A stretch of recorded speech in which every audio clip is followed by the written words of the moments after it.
Hello दोस्तों, नमस्कार। मैं भी एक आप सभी का एक बार फिर से बहुत बहुत स्वागत करता हूं आपके अपने इस उड़ूप परिवार में। तो साथियों, आज की सेशन में डिस्कस करेंगे आरपीएफ कांस्टेबल एग्जाम 2025 के लिए दमदार प्रश्न। तो साथियों, जैसा कि आरपीएफ कांस्टेबल एग्जाम स्टार्ट हो रही है 2 मार्च से, तो इसी 2 मार्च को टारगेट करते हुए आज की सेशन में अति संभावित 75 क्वेश्चन को डिस्कस करने वाले हैं। और आप सभी का सही करने का लक्ष्य 75 क्वेश्चन में से 70 क्वेश्चन होने वाले हैं। तो साथ ही बिल्कुल ध्यान से एक एक क्वेश्चन को आप देखेंगे और अपनी तैयारी को देखेंगे कि आप सभी का आज के सेशन से कितना तैयारी हुआ है, कि आप 75 क्वेश्चन में से 70 क्वेश्चन को सही कर पा रहे हैं या नहीं। ओके दोस्त, जैसा आरपीएफ के एग्जाम में सवाल आएंगे आपके पेपर में, यानी 2 मार्च से लेकर 20 मार्च के बीच में कभी भी आपका एग्जाम पड़ेगा, कभी भी शिफ्ट में। तो साथ ही बिल्कुल सेम उसी के आधार पे आज की सेशन हम लोग प्रश्नों को देखने वाले हैं। ओके दोस्त, तो चलिए बिना टाइम वेस्ट करते हुए सेशन को स्टार्ट करते हैं। तो टारगेट हम लोग के एक ही है भाई, 2 मार्च। ओके, तो इस समय जो डेली क्लास चल रही है वो सुबह 8 बजे चली है, एक 11:30 AM पे चली और शाम को 7 PM पे चली है। तो नोटिफिकेशन आप लोग ऑन करेंगे। तो चलिए दोस्त, आज का दमदार क्लास का दमदार पहला प्रश्न को डिस्कस करते हैं। तो सभी बताएंगे पहले का राइट आंसर क्या हो जाएगा। देखिए दोस्त, निम्नलिखित में से कौन रेमन मैग्सेसे पुरस्कार प्राप्त करने वाले पहले भारतीय संगीतकार थे। तो कौन रेमन मैग्सेसे पुरस्कार प्राप्त करने वाले पहले भारतीय संगीतकार थे, बताइए दोस्त। याद रखिए MS सुब्बू लक्ष्मी थे। तो पहले का सी ऑप्शन बिल्कुल राइट आंसर हो जाएंगे। चलिए दोस्त, नेक्स्ट अगला सवाल बताइए। क्वेश्चन नंबर 2, भारत का लौह पुरुष किसे कहा जाता है। तो साथ ही भारत का लौह पुरुष किसे कहा जाता है, तो ध्यान देंगे वल्लभ भाई पटेल जी को भारत का लौह पुरुष बोला जाता है। ये ऑप्शन क्या हो जाएगा, बिल्कुल करेक्ट आंसर हो जाएंगे। चलिए दोस्त, नेक्स्ट अगला सवाल बताइए। क्वेश्चन नंबर 3 देखिए, बांधवगढ़ गोल्ड ट्रॉफी ये किस खेल से संबंधित है, बताइए। बांधवगढ़ गोल्ड ट्रॉफी ये किस खेल से संबंधित है, तो ध्यान देंगे दोस्त, ये फुटबॉल खेल से संबंधित है। ये ऑप्शन क्या हो जाएंगे, बिल्कुल करेक्ट आंसर हो जाएंगे। ओके, चलिए नेक्स्ट अगला सवाल बताइए दोस्त। क्वेश्चन नंबर 4 देखिए, courts of India past to present पुस्तक के लेखक कौन है, बताइए। Courts of India past to present पुस्तक के लेखक कौन है, तो ध्यान देंगे रंजन गोगोई है। डी ऑप्शन क्या हो जाएंगे दोस्त, बिल्कुल करेक्ट आंसर हो जाएंगे। ओके, चलिए नेक्स्ट अगला सवाल बताइए दोस्त। क्वेश्चन नंबर 5 देखिए, हर साल किस दिन को रक्षा अनुसंधान और विकास संगठन यानी DRDO के स्थापना दिवस के रूप में मनाया जाता है, बताइए दोस्त। हर साल किस दिन को रक्षा अनुसंधान और विकास संगठन DRDO के स्थापना दिवस के रूप में मनाया जाता है, तो किस तारीख को, तो भाई 1 जनवरी को मनाया जाता है। ये ऑप्शन बिल्कुल करेक्ट आंसर हो जाएंगे। चलिए दोस्त, नेक्स्ट अगला सवाल बताइए। क्वेश्चन नंबर 6 देखिए, भारत के सबसे लंबे पुल ढोल सदिया पुल का निर्माण ब्रह्मपुत्र नदी की किस उपनदी के ऊपर किया गया है, बताइए दोस्त। भारत के सबसे लंबे पुल ढोल सदिया पुल का निर्माण ब्रह्मपुत्र नदी की किस उपनदी के ऊपर किया गया है, तो दोस्त याद रखिएगा लोहित नदी की। सी ऑप्शन क्या हो जाएंगे, बिल्कुल करेक्ट आंसर हो जाएंगे। चलिए नेक्स्ट अगला सवाल बताइए। क्वेश्चन नंबर 7, निम्नलिखित में से किस नृत्य में नर्तक अपने सिर पर जलते हुए दियों वाले बर्तनों को संतुलित करते हैं, बताइए दोस्त। ऐसा कौन सा नृत्य है जो कि अपने सिर पर नर्तक के जलते हुए दियों वाली बर्तनों को संतुलित करते हैं भाई, तो याद रखिएगा चरी नृत्य में। डी ऑप्शन चरी नृत्य बिल्कुल राइट आंसर हो जाएंगे। ओके, चलिए नेक्स्ट अगला सवाल बताइए दोस्त। क्वेश्चन नंबर 8 देखिए, भारत के संविधान का भाग संविधान संशोधन संबंधित है, बताइए दोस्त। भारत के संविधान का कौन सा भाग संविधान संशोधन से संबंधित है, तो भाग 20। तो यहाँ से सी ऑप्शन क्या हो जाएंगे, बिल्कुल करेक्ट आंसर हो जाएंगे।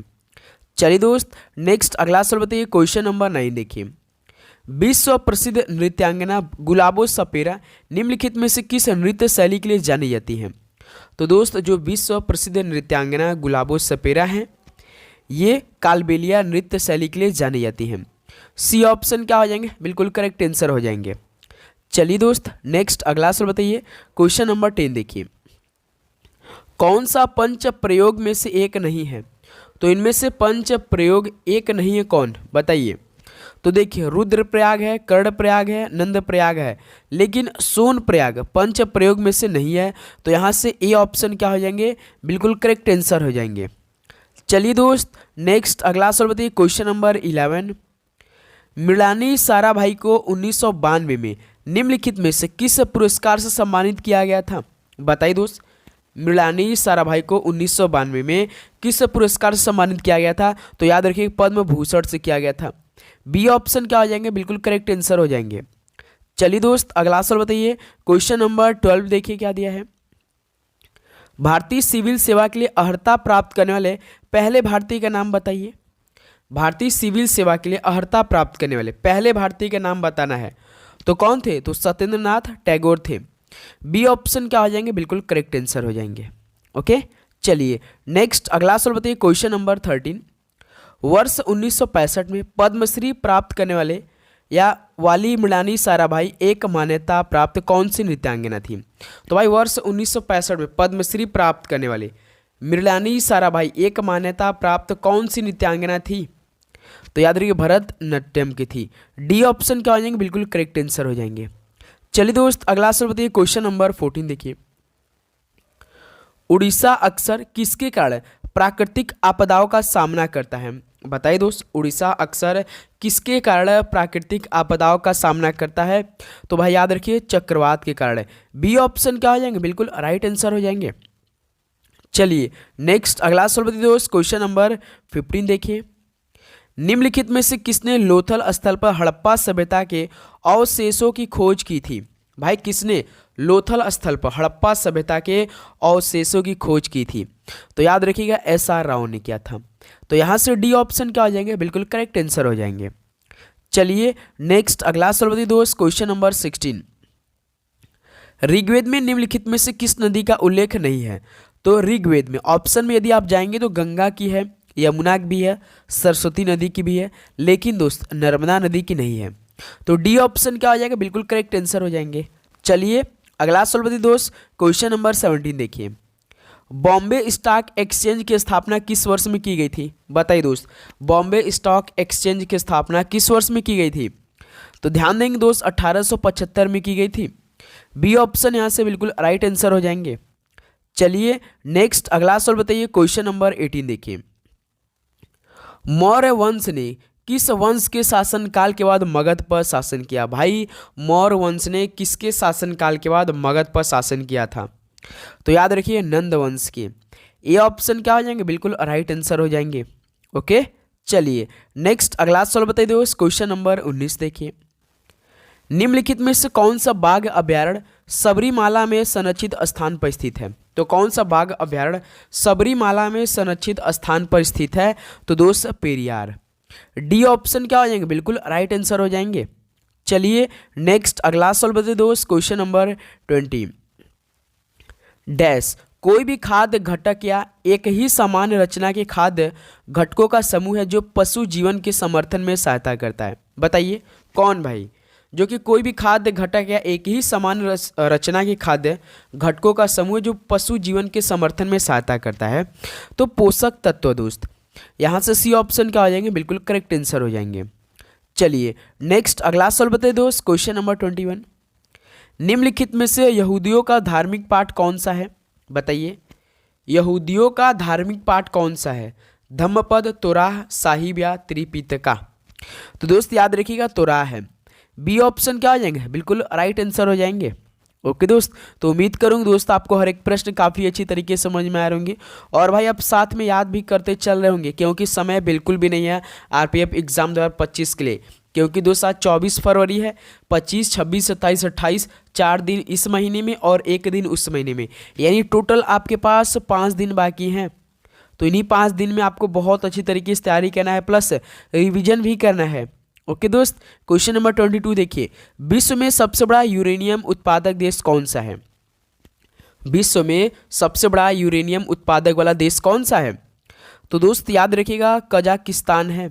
सी ऑप्शन क्या आ जाएंगे? बिल्कुल करेक्ट आंसर हो जाएंगे।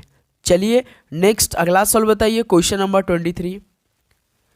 निम्नलिखित में से किस संविधान संशोधन अधिनियम ने भारतीय संविधान के अनुच्छेद 21A के तहत शिक्षा के अधिकार को मौलिक अधिकार बनाया है? बताइए किस संविधान संशोधन अधिनियम ने भारतीय संविधान के अनुच्छेद 21A के तहत शिक्षा के अधिकार को मौलिक अधिकार बनाया है? तो भाई याद रखिएगा, जो 86वां संशोधन अधिनियम हुआ था 2002 में, इसके तहत बनाया था दोस्त, शिक्षा के अधिकार को मौलिक अधिकार बना दिया था। तो बी ऑप्शन बिल्कुल राइट आंसर हो जाएंगे। चलिए नेक्स्ट अगला सवाल बताइए दोस्त, क्वेश्चन नंबर 24 देखिए। इनमें से कौन गुरुत्वाकर्षण के कारण त्वरण के मान को प्रभावित नहीं करता है? बताइए कौन गुरुत्वाकर्षण के कारण त्वरण के मान को प्रभावित नहीं करता है? तो दोस्त याद रखिएगा, वस्तु का द्रव्यमान। डी ऑप्शन क्या हो जाएंगे? बिल्कुल करेक्ट आंसर हो जाएंगे। चलिए नेक्स्ट अगला सवाल बताइए, 25 नंबर देखिए। निम्नलिखित में से कौन सा त्यौहार मुख्य रूप से अरुणाचल प्रदेश में मनाया जाता है? तो कौन सा त्यौहार मुख्य रूप से अरुणाचल प्रदेश में मनाया जाता है? तो दोस्त याद रखिएगा, सोलुंग मनाया जाता है। डी ऑप्शन बिल्कुल राइट आंसर। हॉर्नबिल भाई कहाँ मनाया जाता है? नागालैंड में, जो कि त्योहारों का त्यौहार बोलते हैं। और ये जो अंबुबाची मेला, ये कामाख्या मंदिर में मनाया जाता है, सभी को मालूम होगा। और वांगला तो मेघालय मनाया जाता है। ओके दोस्त, तो ध्यान देंगे। चलिए नेक्स्ट अगला सवाल बताइए, क्वेश्चन नंबर 26 देखिए। भगवान महावीर का जन्म निम्नलिखित में से किस राज्य में हुआ था? दोस्त भगवान महावीर का जन्म किस राज्य में हुआ था? तो याद रखिए, बिहार राज्य में हुआ था। सी ऑप्शन क्या हो जाएंगे? बिल्कुल राइट आंसर हो जाएंगे। चलिए नेक्स्ट अगला सवाल बताइए, 27 नंबर। राज्य के महाधिवक्ता को निम्नलिखित में से किसके द्वारा हटाया जाता है? तो राज्य के महाधिवक्ता को किसके द्वारा हटाया जाता है? तो याद रखिएगा, राज्य के राज्यपाल द्वारा हटाया जाता है। सी ऑप्शन क्या आ जाएंगे? बिल्कुल करेक्ट आंसर हो जाएंगे। चलिए नेक्स्ट अगला सवाल बताइए, क्वेश्चन नंबर 28 देखिए। वधवाना आर्द्र भूमि किस राज्य में स्थित है? वधवाना आर्द्र भूमि किस राज्य में स्थित है? याद रखिए, गुजरात राज्य में स्थित है। ये ऑप्शन क्या आ जाएंगे? बिल्कुल करेक्ट आंसर हो जाएंगे। चलिए दोस्त नेक्स्ट अगला सवाल बताइए, 29 नंबर। निम्नलिखित में से कौन प्रसिद्ध सितार वादक है? तो इनमें से प्रसिद्ध सितार वादक कौन है? तो अनुष्का शंकर एक प्रसिद्ध सितार वादक है। डी ऑप्शन क्या हो जाएंगे? बिल्कुल करेक्ट आंसर आ जाएंगे। चलिए दोस्त नेक्स्ट अगला सवाल बताइए, क्वेश्चन नंबर 30 देखिए।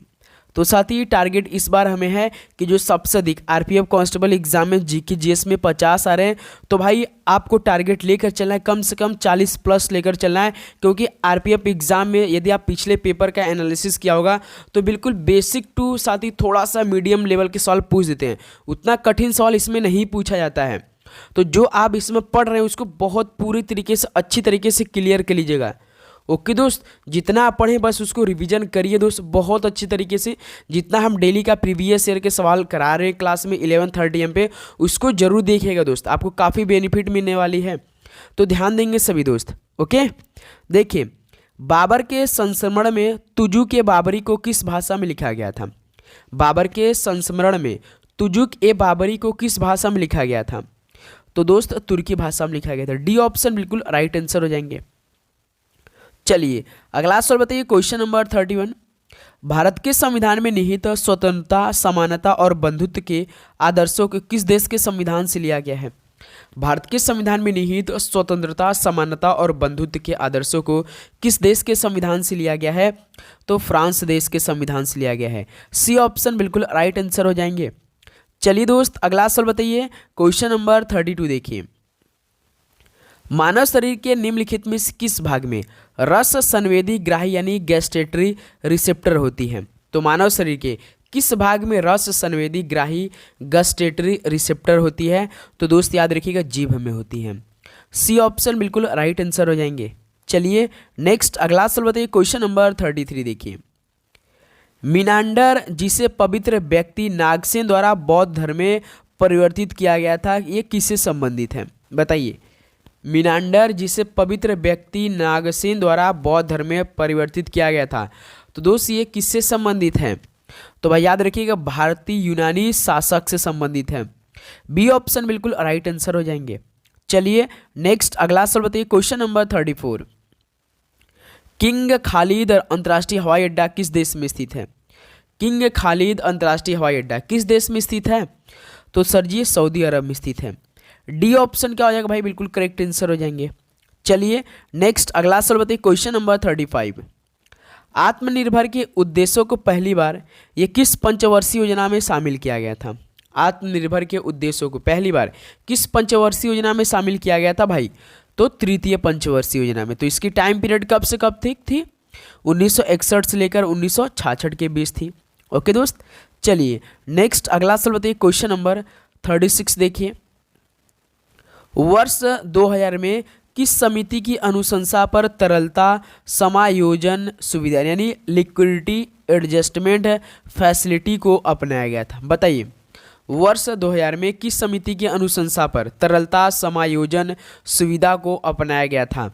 तो भाई याद रखिएगा, नरसिम्हन समिति के तहत। सी ऑप्शन बिल्कुल राइट आंसर हो जाएंगे। ओके, चलिए नेक्स्ट अगला सवाल बताइए 37 नंबर। भारत के संविधान के संदर्भ में अनुच्छेद 130 में निम्नलिखित में से कौन सा प्रावधान है? भारत के संविधान के संदर्भ में अनुच्छेद 130, इसमें साथ ही कौन सा प्रावधान शामिल है अनुच्छेद 130 में? तो याद रखिएगा, सर्वोच्च न्यायालय की कुर्सी पे। बी ऑप्शन क्या हो जाएगा दोस्त? बिल्कुल राइट आंसर हो जाएंगे। ओके, चलिए नेक्स्ट अगला सवाल बताइए दोस्त, क्वेश्चन नंबर 38 देखिए। पुरंदर की संधि पर किनके बीच हस्ताक्षर किए गए थे? बताइए आप सभी लोग, पुरंदर की संधि पर किनके बीच हस्ताक्षर किए गए थे? मोस्ट इंपॉर्टेंट सवाल है, ये पेपर में सवाल आने के लिए बिल्कुल रेडी हो रहा है। ये सवाल छप सकता है आपके पेपर में, तो इससे आप याद करेंगे पुरंदर की संधि पर किनके बीच हस्ताक्षर किए गए थे? तो दोस्त मुगल और मराठा के बीच। डी ऑप्शन बिल्कुल राइट आंसर हो जाएंगे। चलिए नेक्स्ट अगला नंबर बताइए, क्वेश्चन नंबर 39 देखिए। निम्नलिखित में से कौन सी नदी कृष्णा की सहायक नदी नहीं है? तो दोस्त इसमें से कौन सी नदी कृष्णा की सहायक नदी नहीं है? तो भाई देखिए, वीना तो है, भीमा भी है, कोयना भी है, लेकिन बेतवा दोस्त ये कृष्णा की सहायक नदी नहीं है। तो बी ऑप्शन बिल्कुल राइट आंसर हो जाएंगे। चलिए नेक्स्ट 40 नंबर का बताइए, क्या बनेगा आप सभी का राइट आंसर? देखिए, निम्नलिखित में से किस सिख गुरु ने खालसा पंथ की स्थापना की थी?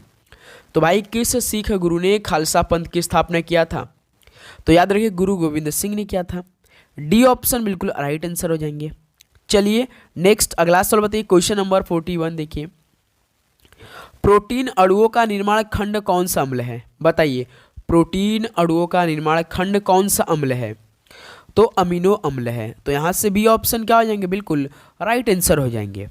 चलिए नेक्स्ट अगला सवाल बताइए, क्वेश्चन नंबर 42 देखिए। The Babri Masjid Ram Mandir dilemma an acid test for India's constitution पुस्तक के लेखक कौन है? भाई ये तो पुस्तक बहुत बड़ा है। The Babri Masjid Ram Mandir dilemma an acid test for India's constitution पुस्तक के लेखक कौन है? तो भाई याद रखिए, माधव गौड़ बोले हैं। ये ऑप्शन क्या हो जाएगा? बिल्कुल करेक्ट आंसर हो जाएंगे। जैसे पुस्तक नाम बिल्कुल सेम, रचयिता के भी नाम वही है, माधव गौड़ बोले। चलिए दोस्त अगला सवाल बताइए, क्वेश्चन नंबर 43 देखिए। विक्रम साराभाई अंतरिक्ष केंद्र ये किस शहर में स्थित है? विक्रम साराभाई अंतरिक्ष केंद्र कहाँ पर स्थित है? तो सर जी ये तिरुवनंतपुरम में स्थित है। डी ऑप्शन बिल्कुल राइट आंसर हो जाएंगे। चलिए दोस्त नेक्स्ट अगला सवाल बताइए, क्वेश्चन नंबर 44 देखिए। बॉम्बे और कलकत्ता में नगर निगमों की व्यवस्था कब की गई थी? तो दोस्त बॉम्बे और कलकत्ता में नगर निगमों की व्यवस्था कब की गई थी? तो ध्यान देंगे दोस्त 1726 में की गई थी। डी ऑप्शन क्या आ जाएंगे? बिल्कुल करेक्ट आंसर हो जाएंगे। चलिए नेक्स्ट अगला सवाल बताइए साथी, क्वेश्चन नंबर 45 देखिए। क्रिकेट का खेल मूलतः किस देश का है? क्रिकेट का खेल मूलतः किस देश का है? क्रिकेट साथी कहाँ से जन्म लिया था, कहाँ सबसे पहले स्टार्ट हुआ था, किस देश से?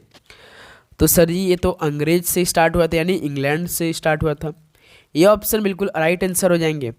चलिए नेक्स्ट अगला सवाल बताइए दोस्त, क्वेश्चन नंबर 46 देखिए। नीलगिरी अन्नामलाई और पलानी पहाड़ियों में स्थित शीतोष्ण वन को क्या कहा जाता है? बताइए, नीलगिरी अन्नामलाई और पलानी पहाड़ियों में स्थित शीतोष्ण वन को क्या कहा जाता है? तो ध्यान देंगे दोस्त 16 कहा जाता है। ये ऑप्शन बिल्कुल राइट आंसर हो जाएंगे। चलिए दोस्त अगला सवाल बताइए, 47 नंबर क्या बनेगा राइट आंसर? निम्नलिखित में से कौन सा तत्व कमरे के तापमान पर ठोस अवस्था में नहीं रहता है? तो कौन सा तत्व कमरे के तापमान पर ठोस अवस्था में नहीं रहता है? मरकरी, टंगस्टन, सीजियम या मैग्नीशियम? तो भाई मरकरी नहीं रहता है। ये ऑप्शन बिल्कुल राइट आंसर हो जाएंगे। चलिए नेक्स्ट अगला सवाल बताइए, क्वेश्चन नंबर 48। ग्लूकोज का रासायनिक सूत्र क्या है? ग्लूकोज का रासायनिक सूत्र क्या होता है? तो सर जी C6H12O6 होता है, यही होता है ना, C6H12O6 होता है, यानी ऑप्शन देखिए बी, C6H12O6 बी ऑप्शन बिल्कुल करेक्ट आंसर हो जाएंगे। चलिए दोस्त अगला सवाल बताइए, क्वेश्चन नंबर 49 देखिए। 1824 में कित्तूर में ब्रिटिश सरकार के विरुद्ध आंदोलन का नेतृत्व किसने किया था? बताइए 1824 में कित्तूर में ब्रिटिश सरकार के विरुद्ध आंदोलन का नेतृत्व किसने किया था? तो भाई रानी चेन्नम्मा ने किया था, ये ऑप्शन बिल्कुल करेक्ट आंसर हो रहे हैं। चलिए नेक्स्ट अगला सवाल बताइए दोस्त, क्वेश्चन नंबर 50 देखिए। समान तापमान वाले क्षेत्रों को जोड़ने वाली रेखा को क्या कहते हैं? बताइए समान तापमान वाले क्षेत्रों को जोड़ने वाली रेखा को क्या बोलते हैं? तो भाई याद रखिए समताप रेखा बोला जाता है, ये ऑप्शन बिल्कुल करेक्ट आंसर हो जाएंगे। चलिए नेक्स्ट अगला सवाल बताइए, क्वेश्चन नंबर 51 देखिए। निम्नलिखित में से क्या गुलाबी क्रांति से संबंधित है? तो गुलाबी क्रांति से संबंधित कौन सा है? आलू, पेट्रोलियम, तिलहन या झींगा? तो सर जी इसका तो राइट आंसर बनेगा जो गुलाबी क्रांति है झींगा संबंधित है, डी ऑप्शन बिल्कुल राइट आंसर हो जाएंगे। चलिए नेक्स्ट अगला सवाल बताइए, क्वेश्चन नंबर 52। औद्योगिक उत्पाद सूचकांक के संयुक्त मूल्य के आधार पर कितने उद्योगों की गणना की जाती है? बताइए दोस्त औद्योगिक उत्पाद सूचकांक के संयुक्त मूल्य के आधार पर कितने उद्योगों की गणना की जाती है? तो भाई 8 उद्योगों की गणना की जाती है, डी ऑप्शन बिल्कुल राइट आंसर हो जाएंगे। ओके चलिए नेक्स्ट अगला सवाल बताइए 53 नंबर। निम्नलिखित में से कौन 1925 के काकोरी षड्यंत्र में शामिल था? तो साथी उम्मीद करूंगा आप लोग बहुत अच्छी तरीके से अपनी रिवीजन करोगे, आज का सेशन आप बहुत अच्छी तरीके से याद भी करोगे। ओके दोस्त, तो 1925 के काकोरी षड्यंत्र में कौन कौन शामिल था? तो सर जी अशफाक उल्लाह खान थे शामिल, डी ऑप्शन बिल्कुल करेक्ट आंसर हो जाएंगे। चलिए नेक्स्ट 54 नंबर बताएंगे सभी दोस्त, क्या बनेगा राइट आंसर? आधुनिक आवर्त सारणी में स्वर्ण यानी गोल्ड एयू की परमाणु संख्या क्या है? बताइए दोस्त आधुनिक आवर्त सारणी की बात करा है, गोल्ड स्वर्ण जो इसका साथी पहचान होता है एयू, इसकी परमाणु संख्या कितनी होती है? बताइए सभी दोस्त। तो सर जी टोटल 79 होती है, ध्यान देंगे 79 दोस्त, ये ऑप्शन बिल्कुल करेक्ट आंसर हो जाएंगे। चलिए नेक्स्ट अगला सवाल बताइए, क्वेश्चन नंबर 55। 2011 की जनगणना के अनुसार किस केंद्र शासित प्रदेश का जनसंख्या घनत्व सबसे अधिक है? बताइए 2011 की जनगणना के अनुसार किस केंद्र शासित प्रदेश का जनसंख्या घनत्व सबसे अधिक है? तो भाई दिल्ली का है, ये ऑप्शन क्या हो जाएगा? बिल्कुल करेक्ट आंसर हो जाएंगे। चलिए दोस्त नेक्स्ट अगला सवाल बताइए, क्वेश्चन नंबर 56 देखिए। ब्रिटिश शासन के दौरान किस अधिनियम के तहत भारतीय प्रांतों में द्वैध शासन प्रणाली की स्थापना की गई थी? बताइए ब्रिटिश शासन के दौरान किस अधिनियम के तहत भारतीय प्रांत में द्वैध शासन प्रणाली की स्थापना की गई थी? तो मेरे भाई ये किया गया था भारत सरकार अधिनियम 1919 में, जब जलियांवाला बाग हत्याकांड हुआ था साथी 1919 में पंजाब के अमृतसर शहर में, तब ये साथी हुआ था। चलिए नेक्स्ट अगला सवाल बताइए दोस्त, क्वेश्चन नंबर 57। निम्नलिखित में से कौन सा खेल साइना नेहवाल से संबंधित है? भाई इनमें से देखिए ऑप्शन में देखिए कौन सा खेल साइना नेहवाल से संबंधित है। तो आप जानते होंगे साइना नेहवाल बैडमिंटन के एक मशहूर प्लेयर है, काफ़ी फेमस प्लेयर है। तो यहाँ पे देखिए बैडमिंटन डी ऑप्शन में दे रखा है, तो आपका बिल्कुल राइट आंसर हो जाएंगे। चलिए दोस्त, तो साथ ही आप सभी से रिक्वेस्ट रहेगा कि आप सभी का लास्ट में 75 क्वेश्चन में से कितना स्कोर रहा तो जरूर बताएंगे। साथ ही 120 क्वेश्चन 120 नंबर आने वाले इस बार आप सभी लोगों का, क्योंकि 50 question GK GS, 35 question reasoning plus 35 math, तो टोटल आपका 120 क्वेश्चन 120 नंबर का होने वाला है, जो कि कंप्यूटर के सामने होगा। तो ध्यान देंगे दोस्त। 58 नंबर बताइए, भारतीय संविधान से संबंधित निम्नलिखित में से कौन सा अनुच्छेद सर्वोच्च न्यायालय की सहायक शक्तियों से संबंधित है? बताइए भारतीय संविधान से संबंधित कौन सा अनुच्छेद सर्वोच्च न्यायालय की सहायक शक्तियों से संबंधित है? तो अनुच्छेद 140 है, डी ऑप्शन बिल्कुल करेक्ट आंसर हो जाएंगे। चलिए नेक्स्ट अगला सवाल बताइए, क्वेश्चन नंबर 59 देखिए। कौन सा समवर्षण रेखा किस क्षेत्र को दर्शाता है? भाई कौन सा समवर्षण रेखा किस क्षेत्र को दर्शाता है? तो समान माध्य वार्षिक वर्षा को दर्शाता है। तो सी ऑप्शन क्या आ जाएंगे भाई? बिल्कुल करेक्ट आंसर हो जाएंगे। ओके दोस्त, चलिए नेक्स्ट अगला सवाल बताइए, क्वेश्चन नंबर 60। पाल और दास काठिया लोक संगीत परंपरा के बीच संबंध कहाँ है? भाई पाल और दास काठिया लोक संगीत परंपरा के बीच संबंध कहाँ पर है? तो याद रखिएगा उड़ीसा में है। तो बी ऑप्शन क्या हो जाएंगे? बिल्कुल करेक्ट आंसर हो जाएंगे।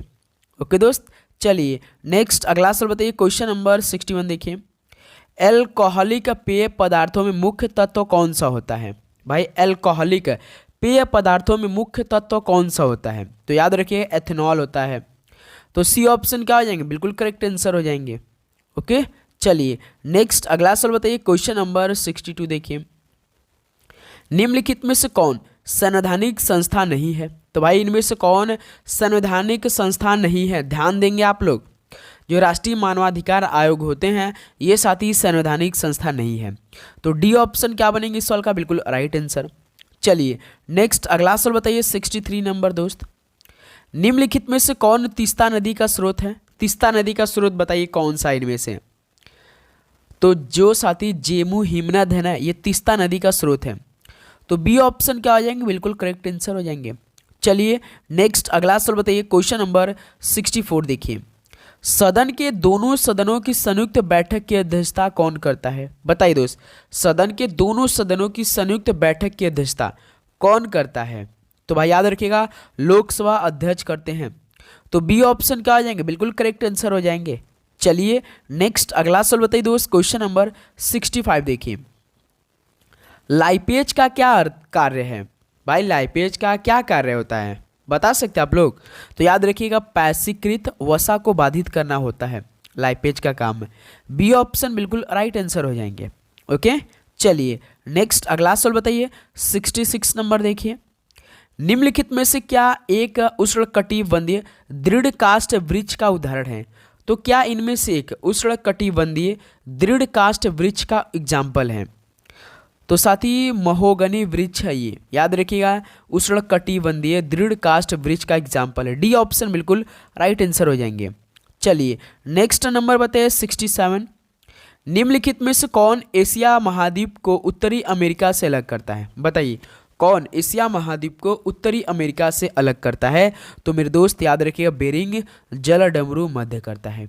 ये ऑप्शन बिल्कुल राइट आंसर हो जाएंगे। चलिए नेक्स्ट अगला सवाल बताइए दोस्त। क्वेश्चन नंबर 68 देखिए। नागार्जुनी गुफा किस राज्य में स्थित है? नागार्जुनी गुफा किस राज्य में स्थित है? तो मेरे भाई ये बिहार राज्य में स्थित है। तो सी ऑप्शन क्या आ जाएंगे? बिल्कुल करेक्ट आंसर हो जाएंगे। चलिए नेक्स्ट अगला सवाल बताइए दोस्त। क्वेश्चन नंबर 69 देखिए। सामान्य प्रकुंचन दाब यानी सिस्टोलिक प्रेशर कितना मिलीमीटर Hg होता है? भाई सामान्य प्रकुंचन दाब सिस्टोलिक प्रेशर, तो मेरे दोस्त याद रखिएगा 120 mm Hg होता है। सी ऑप्शन बिल्कुल राइट आंसर हो जाएंगे। चलिए नेक्स्ट अगला सवाल बताइए दोस्त। क्वेश्चन नंबर 70 देखिए।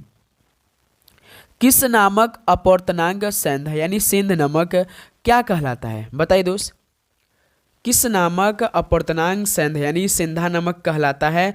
तो साथ ही ध्यान देंगे आप सभी लोग, मोस्ट इंपॉर्टेंट सवाल है, 1.54 कहलाता है। सी ऑप्शन बिल्कुल राइट आंसर हो जाएंगे। चलिए 71 नंबर बताएंगे सभी साथी। भारतीय संविधान के अनुसार राज्यसभा के सदस्यों की अधिकतम संख्या निर्धारित की गई है। तो भाई भारतीय संविधान के अनुसार राज्यसभा के सदस्यों की अधिकतम संख्या कितनी निर्धारित की गई है? तो सदी टोटल 250 की गई है। ये ऑप्शन बिल्कुल राइट आंसर हो जाएंगे। चलिए दोस्त अगला सवाल बताइए। क्वेश्चन नंबर 72 देखिए। किस देश को अविनाशी राज्यों का अविनाशी संघ कहा जाता है? भाई किस देश को अविनाशी राज्यों का अविनाशी संघ कहा जाता है? तो याद रखिएगा संयुक्त राज्य अमेरिका को बोला जाता है। डी ऑप्शन बिल्कुल राइट आंसर हो जाएंगे। अभी तो मेरे जस्ट यूनाइटेड किंगडम हम बताने वाले थे, नहीं साथी, जो किस देश को अविनाशी राज्यों का अविनाशी संघ ना, वो संयुक्त राज्य अमेरिका को बोला जाता है। ध्यान देंगे, डी ऑप्शन बिल्कुल राइट आंसर हो जाएंगे। चलिए नेक्स्ट अगला सवाल बताइए दोस्त। क्वेश्चन नंबर 73 देखिए। कबड्डी की टीम में खिलाड़ियों के अतिरिक्त कितने खिलाड़ी शेष बचते हैं? बताइए कबड्डी की टीम में खिलाड़ियों के अतिरिक्त कितने खिलाड़ी शेष बचते हैं?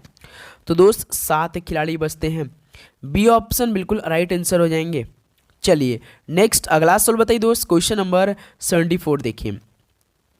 विद्युत चालकता की एसआई इकाई क्या होती है? विद्युत चालकता की एसआई इकाई क्या होती है? तो सीमेंस होती है। बी ऑप्शन दोस्त बिल्कुल करेक्ट आंसर हो जाएंगे।